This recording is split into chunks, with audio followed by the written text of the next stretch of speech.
Bismillahirrahmanirrahim. Assalamualaikum warahmatullahi wabarakatuh. Ke bawah Duli Maha Mulia Paduka Seri Baginda Sultan Haji Hassanal Bolkiah Muizzuddin Wad Daulah, Ibni Almarhum Sultan Haji Omar Ali Saifuddin Sa'dul Khairuddin, Sultan dan di-Pertuan Negara Brunei Darussalam telah berkenan menghantar titah pertusan takziah kepada Tuan Yang Terutama Ferdinand Romualdez Marcos Jr., Presiden Republik Filipina, Kerajaan serta Rakyat Republik Filipina berikutan dengan kejadian ribut tropika Christian Trami yang telah melanda Republik Filipina baru-baru ini sehingga mengakibatkan kehilangan nyawa dan kerosakan harta benda awam.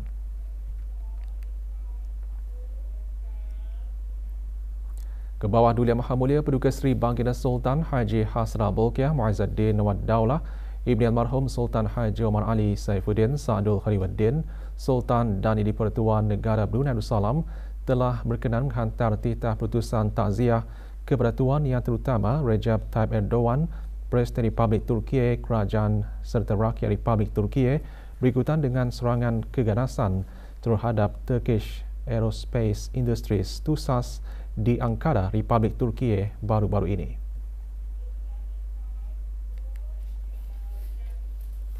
Semua manusia pasti akan diuji dengan ujian yang berbeza kerana hidup adalah satu perjuangan. Antara sebab kenapa ujian Allah Subhanahu Wa Taala diturunkan kepada manusia adalah kerana menaikkan darjat keimanan, membimbing hati menjadi baik dan mengampunkan dosa-dosa. Perkara tersebut antara intipati tazkirah bertajuk Ujian dari Allah semasa malam munajat malam tadi yang diadakan secara fizikal di Masjid Duli Raja Isteri Pengiran Anak Damit, Mukim Kilanas. Malam munajat kali ke-157 ini dianjurkan oleh Kementerian Halih Agama dengan kerjasama Kementerian Sumber Utama dan Pelancongan.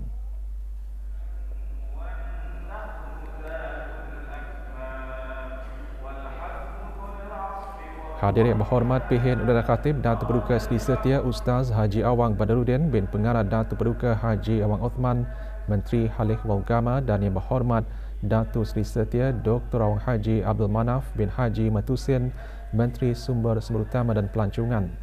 Acara turut disertai secara maya dari masjid-masjid termasuk surau dan balai ibadah dari seluruh negara dan dari rumah-rumah bersendirian.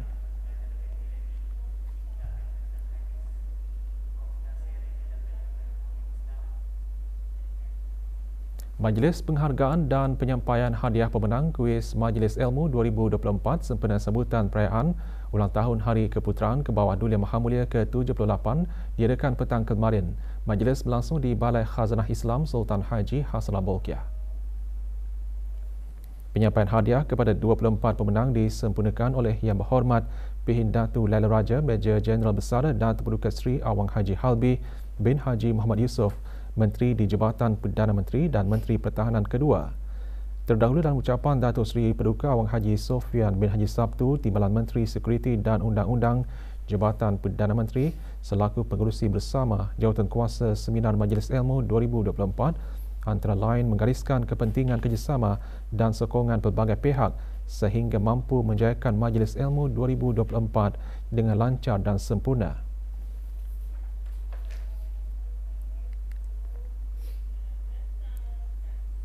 Dayang Nur Kristina Adriana binti Muhammad Yusirwan muncul juara dan membawa pulang hadiah wang tunai RM2,000, trofi dan sijil pada pertandingan akhir Bintang Harmoni 2024. Dianjurkan oleh Jabatan Radio Televisyen Brunei RTB, pertandingan berlangsung malam tadi di Jelurong Park MP Theatre.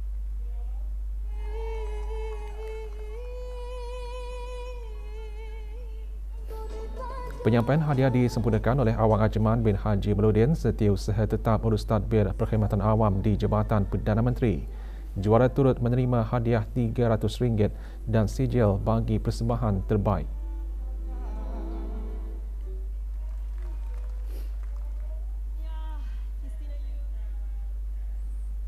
Teknologi padi hybrid membawa perubahan positif kepada negara Brunei Darussalam. Sejak memulakan pengeluaran padi hybrid, setara diri padi negara meningkat daripada 4% kepada 8%. Peningkatan itu penunjuk jelas kuasa transformatif beras hybrid dalam landscape pertanian negara. Perkara tersebut dikongsikan semasa majlis perasmian projek konsultan pakar kanan beras hybrid di negara Brunei Darussalam. Majlis berlangsung di Kementerian Sumber Utama dan Pelancongan.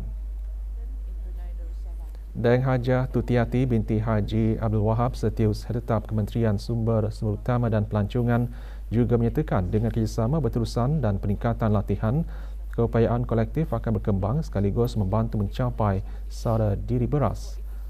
Projek dianjurkan bersama oleh Jabatan Pertanian dan Agri Makanan dan Yuan Long Feng High-Tech Agriculture Company Limited dengan sokongan Kementerian Perdagangan Republik Rakyat China. Projek melibatkan kursus yang dijalankan selama 45 hari mulai 23 Oktober lalu. Juga hadir Tuan Yang Terutama Xiao Jianggo, Duta Besar Istimewa dan Mutlak Republik Rakyat China ke negara Brunei Darussalam.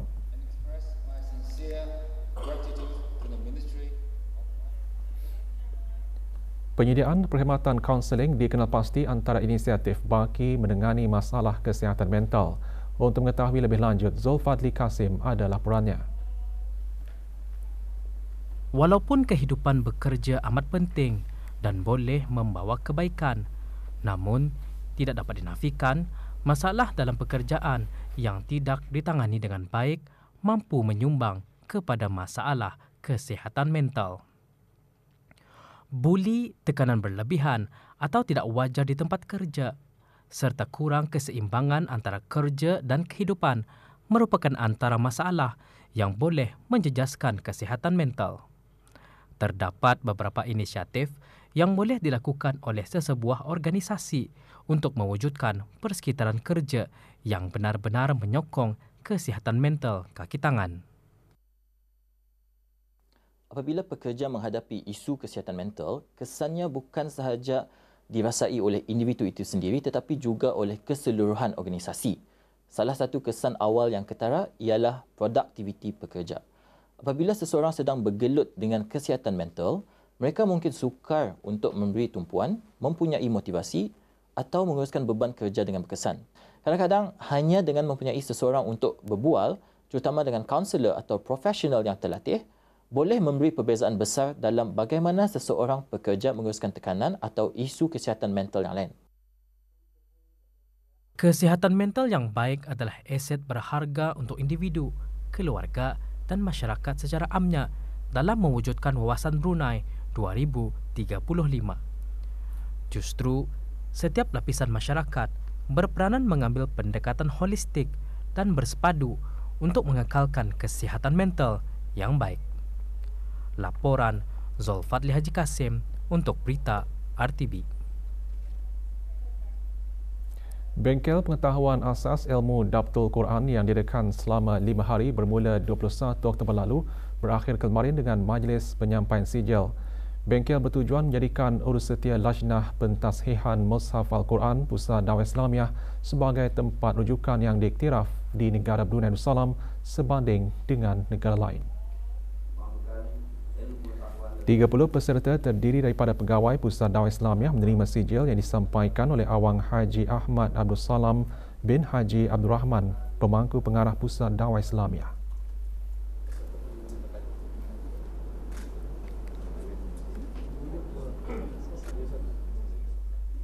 Beberapa warga negara asing ditahan dalam operasi kabat yang dijalankan oleh bahagian penguatkuasa undang-undang Jabatan Imigresen dan Pendaftaran Kebangsaan di 2 tempat berasingan. Dalam operasi di kawasan Pasaraya dan bilik sewa di Mukim Gadong B, seorang warga negara asing ditahan dan dibawa ke bahagian penguatkuasa undang-undang Jabatan Imigresen dan Pendaftaran Kebangsaan bagi siasatan lanjut kerana dipercayai melakukan kesalahan tinggal lebih masa di negara ini setelah PAS Imigresen mansuh dan bekerja bukan dengan majikan asal. Sementara itu, semasa pemeriksaan di sebuah syarikat perniagaan dan tempat tinggal pekerja di Mukim Brakas B, 3 warga negara asing ditahan bagi siasatan lanjut. 2 daripadanya dipercayai melakukan kesalahan bekerja menggunakan PAS lawatan sosial. Manakala seorang lagi dipercayai bekerja tidak mengikut skop kerja yang tercatat dalam PAS kerjanya dan bersubahat melakukan kesalahan di bawah peraturan imigresen. Orang ramai syarikat dan pemilik premis perniagaan diingatkan agar sentiasa menjaga kebersihan alam sekitar, khususnya di kawasan premis perniagaan dan kawasan awam. Peringatan dikeluarkan oleh unit penguatkuasaan, bahagian pelesinan dan penguatkuasaan Jabatan Daerah Tutong setelah sebuah lagi syarikat dikenakan kompaun kerana didapati melakukan kesalahan Akta Kesalahan Kesan Rampaian 2021/30 iaitu membuang sampah di tempat awam. Salviana Enterprise di Kampung Serambangun, Daerah Tutong dikenakan kompaun RM1,000 dan dikendaki menjelaskan kompaun dalam tempoh 7 hari. Kegagalan membayar denda boleh dirapkan ke mahkamah dan jika sabit kesalahan boleh dikenakan hukuman denda tidak kurang RM2,000 dan tidak melebihi RM10,000. Bagi kesalahan kedua atau berikutnya boleh dikenakan denda tidak kurang RM10,000 dan tidak melebihi RM30,000 atau dihukum penjara bagi suatu tempoh tidak melebihi 12 bulan atau kedua-duanya sekali.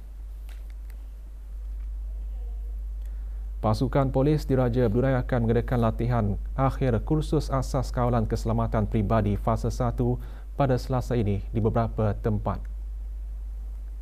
Latihan akan diadakan pada 29 Oktober ini bermula pukul 7.30 pagi hingga 5.30 petang.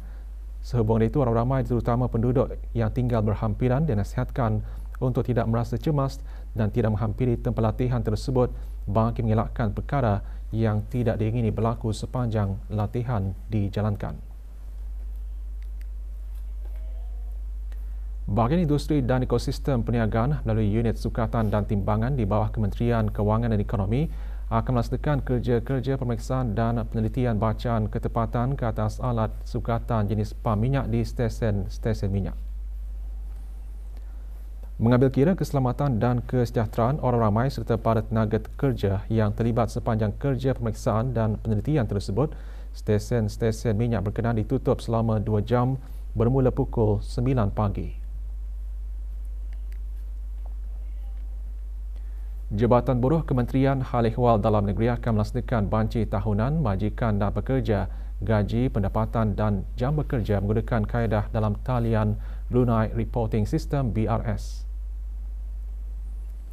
Kerjasama semua entiti perniagaan, institusi swasta, koperasi, persatuan, kelab dan badan-badan berkanun di sektor swasta yang beroperasi di negara ini sama ada yang mempunyai lesen pekerja asing atau yang hanya menggaji tenaga kerja tempatan dan berkhidmat sehingga 30 Oktober 2024 untuk memberikan maklumat pada pekerja termasuk majikan, pemilik, pengurus di bawah tanggungan entiti perniagaan, institusi swasta, koperasi, persatuan, kelab dan badan-badan berkanun berkenaan ke dalam borang banci melalui pautan yang tertera. Bagaimanapun, perkhidmatan rumah tangga persendirian dikecualikan daripada melengkapkan maklumat banci berkenaan. Maklumat banci yang lengkap hanya akan diterima mulai 31 Oktober sehingga 30 November 2024. Bagi sebarang pertanyaan boleh merujuk ke kaunter perkhidmatan kajian dan perangkaan Ibu Pejabat Jabatan Buruh atau hubungi talian 238-3006 atau 238-0256 sambungan 1104 atau 4503 atau 4504 atau email ke banci.buruh@buruh.gov.bn atau layari www.labor.gov.bn. Separuh jalan di Lebuh Raya Tunku berdekatan Ibu Pejabat DST akan ditutup sementara bermula esok 28 Oktober hingga 4 November ini. Penutupan adalah bagi kerja-kerja penyelenggaraan jejambat di jalan berkenaan. Penutupan bermula pukul 10 malam hingga 5 pagi. Manakala separuh jalan di Jejambat Tunku, Lebuh Raya Rimba, Hala Jerudong juga ditutup sementara bermula esok 28 Oktober hingga 3 November. Penutupan adalah bagi kerja-kerja pembaikan tambak jalan di Jejambat berkenaan yang bermula pukul 9 pagi hingga 4 petang. Separuh jalan di Jejambat Pantai Tunku, Lebuh Raya Muara Tutong akan ditutup sementara bagi kerja-kerja penyelenggaraan hari ini hingga 10 November. Penutupan bermula pukul 9 pagi hingga 10 malam. Oleh itu, para pengguna jalan-jalan berkenaan dinasihatkan untuk sentiasa berhati-hati dan mematuhi papan tanda arahan jalan raya serta had kelajuan yang ditetapkan.